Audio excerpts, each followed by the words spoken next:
For this video, share ko sa inyo ang kaganapan kagabi, October 2. Ito pala guys is sponsor ng school na pinraktisan ko.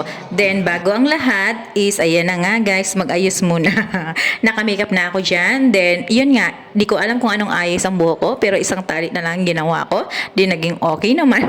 Kasi hindi ko naman alam kung paano magtali talaga ng buhok. As in, marunong naman ako sa iba pero sa sarili ko hindi ako marunong. Pero kwento ko na nga sa inyo guys, yung damit na yan is bumili kami ng tela. Sa surat, 7 tela ang binili ko kasi 9 days dito sa India magsasayawan guys ng Garba dance. 9 days guys.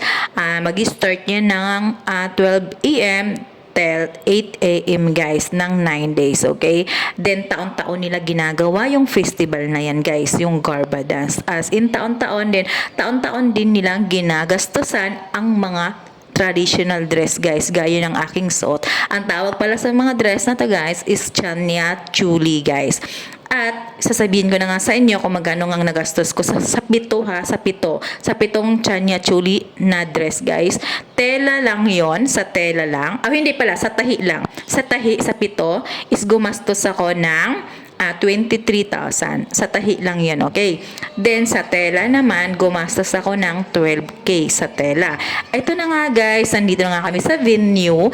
Kunti lang ang tao na to, guys. Okay? Kasi sa mga lang to, sponsor lang to ng school. Pero kung mismo talaga sa Garba, kasi ngayong gabi mag-uumpisa ang Garba, October 3 dito sa India, mas marami ang tao, siksikan.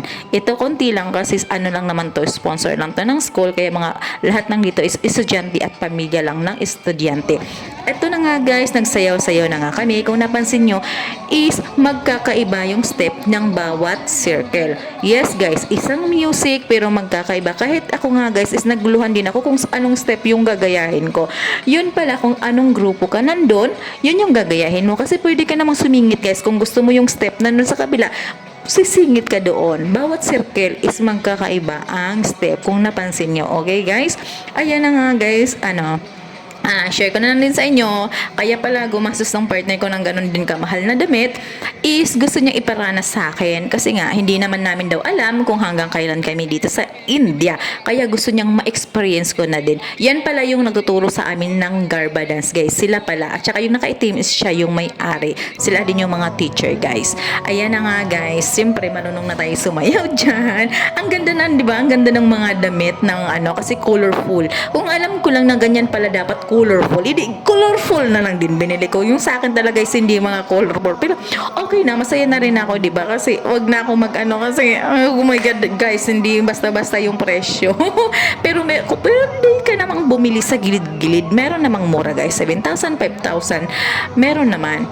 Yung kaso nga lang, sa gilid-gilid, hindi gano'n siyang maganda yung tela. Pero maganda naman yung design. Pero pag mismo sa shop, mahal talaga guys. Up and down, nasa 30,000. Isang sanya chuli lang yun guys.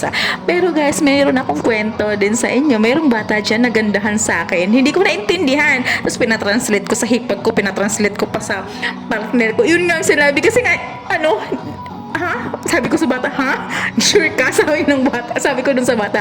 Tawa ko sa partner ko. Sabi niya, lano ka naman. Sabi niya, syempre, di ba kahit sino naman kung sabihan kang maganda, talaga, di ba? Ito pala yung bata na nagsabi sa akin na maganda, guys. So, maganda din naman siya, di ba? Ang galing nga sumayaw, oh. Thank you for watching, guys. Follow for more.